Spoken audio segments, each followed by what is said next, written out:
پنجاب اور خیبر پختونخوا اسمبلیوں کے انتخابات 90 روز کے اندر کروانے کے فیصلے کو جہاں چیف جسٹس عمر عطا بندیال نے 3-2 کا حکومت مخالف اکثریتی فیصلہ قرار دیا ہے، وہی حکومت اسے اپنے حق میں 4-3 کا اکثریتی فیصلہ قرار دے رہی ہے۔ سپریم کورٹ کے چیف جسٹس نے صوبہ پنجاب اور خیبر پختونخوا میں انتخابات کی تاریخ کے اعلان میں تاخیر سے متعلق لیے گئے از خود نوٹس کیس کا فیصلہ سناتے ہوئے بتایا کہ یہ فیصلہ 3-2 کے تناسب سے سنایا جا رہا ہے۔ اپنے فیصلے میں عدالت نے صوبہ پنجاب اور خیبر پختونخوا میں انتخابات 90 دنوں میں کرانے جبکہ پنجاب میں صدر کی دی ہوئی تاریخ کو آئینی طور پر درست قرار دیتے ہوئے گورنر خیبر پختونخوا کو صوبے میں فوری طور پر انتخابات کی تاریخ دینے کا بھی حکم دے دیا ہے۔ سپریم کورٹ کی جانب سے جاری کیے گئے تحریری فیصلے کے آخر میں جہاں تمام ججز کے دستخط موجود ہیں، وہاں ایک جج نے لکھا ہے کہ میں نے الگ سے فیصلہ تحریر کیا ہے، جبکہ دوسرے جج نے لکھا کہ میں نے اس فیصلے کے ساتھ الگ سے نوٹ لکھا ہے۔ چیف جسٹس نے عدالت میں دونوں معزز جج صاحبان کے اختلافی نوٹ بھی پڑھ کر سنائے اور کہا کہ جسٹس منصور علی شاہ اور جسٹس جمال مندوخیل نے فیصلے پر اختلافی نوٹ لکھے ہیں۔ اختلافی نوٹس میں کہا گیا ہے کہ آرٹیکل 184(3) کے تحت یہ کیس قابل سماعت نہیں، عدالت کو اپنا 184(3) کا اختیار ایسے معاملات میں استعمال نہیں کرنا چاہیے۔ اختلافی نوٹ میں کہا گیا کہ انتخابات پر لاہور ہائی کورٹ فیصلہ دے چکی ہے۔ سپریم کورٹ ہائی کورٹ میں زیر التوا معاملے پر از خود نوٹس نہیں لے سکتے۔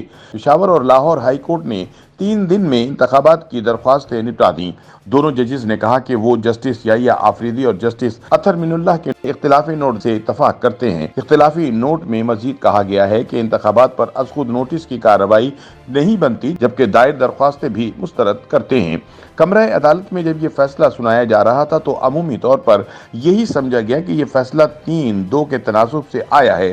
پاکستان تحریک انصاف کے رہنماؤں نے اسپیکر کے وکیل بیرسٹر علی ظفر اور صدر مملکت کے وکیل سلمان اکرم راجہ کو مبارکبادیں بھی دیں، لیکن جو ہی چیف جسٹس نے جسٹس منصور علی شاہ اور جسٹس جمال مندوخیل کی جانب سے لکھے اختلافی نوٹ پہ یہ جملہ پڑھا کہ ہم جسٹس یحییٰ آفریدی اور جسٹس اطہر من اللہ کے فیصلے سے اتفاق کرتے ہیں تو کمرہ عدالت کا ماحول تبدیل ہونے لگا۔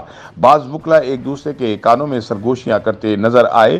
سماعت ختم ہوئی تو کسی وکیل نے آواز لگائی کہ فیصلہ 3-2 سے نہیں 4-3 کا ہو گیا ہے۔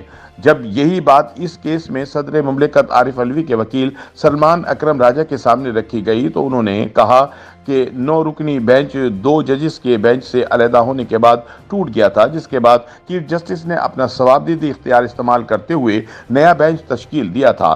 9 رکنی بینچ میں شامل جن ججز نے اختلافی نوٹ دیا تھا وہ معاملہ ادھر ہی ختم ہو گیا تھا۔ یہ بینچ نئے سرے سے بنا اور اس نے نئے سرے سے سماعت کی۔ چیف جسٹس نے بتایا کہ فیصلہ 3-2 کے تناسب سے ہے تو اس فیصلے سے سابق فیصلے کا تعلق نہیں بنتا۔ جب ان سے پوچھا گیا کہ پاناما کیس کا فیصلہ دینے والا بینچ بھی ختم کیا گیا تھا، لیکن جب فیصلہ سنانے کا وقت آیا تھا تو ان دونوں ججز کی رائے بھی شامل کی گئی تھی جو اس بینچ کا حصہ نہیں تھے۔ اس پر سلمان اکرم راجہ نے کہا کہ پاناما بینچ ٹوٹا نہیں تھا بلکہ جن 2 ججز نے پہلا فیصلہ دیا تھا وہ صرف سماعت میں موجود نہیں تھے، لیکن وہ بینچ اپنی جگہ موجود رہا تھا۔ اس لیے جب حتمی فیصلے کا وقت آیا تو وہ نہ صرف بینچ میں شامل ہوئے بلکہ انہوں نے فیصلہ بھی دیا۔ ان کا کہنا تھا کہ ان دونوں بینچوں کا موازنہ درست نہیں ہے کیونکہ موجودہ بینچ کی تشکیل ہی نئے سرے سے ہوئی ہے۔ دوسری جانب حکومت نے اس فیصلے پر اپنے باضابطہ رد عمل میں قرار دیا ہے کہ یہ فیصلہ 3-2 سے نہیں بلکہ 4-3 سے آیا ہے۔ فیصلے کے بعد میڈیا سے گفتگو کرتے ہوئے اٹارنی جنرل شہزاد عطا الہی نے کہا کہ جب چیف جسٹس نے 2 ججز کے اختلافی نوٹ پڑھے تو انہوں نے اس میں شامل حاشیے نہیں پڑھے۔ جسٹس منصور کے نوٹ کا دوسرا پیراگراف اہمیت کا حامل ہے جس میں کہا گیا ہے کہ وہ 2 ججز کے نوٹ سے اتفاق کرتے ہیں۔ انہوں نے کہا کہ جسٹس منصور علی شاہ کے اختلافی نوٹ کے حاشیے میں کہا گیا ہے کہ جسٹس یحییٰ اور جسٹس اطہر من اللہ کے نوٹ بھی کیس کے ریکارڈ کا حصہ ہیں۔ اٹارنی جنرل کا کہنا تھا کہ اگر وہ نوٹس اس کیس کے ریکارڈ کا حصہ ہیں تو یہ 3-2 کا نہیں بلکہ 4-3 کا فیصلہ ہے۔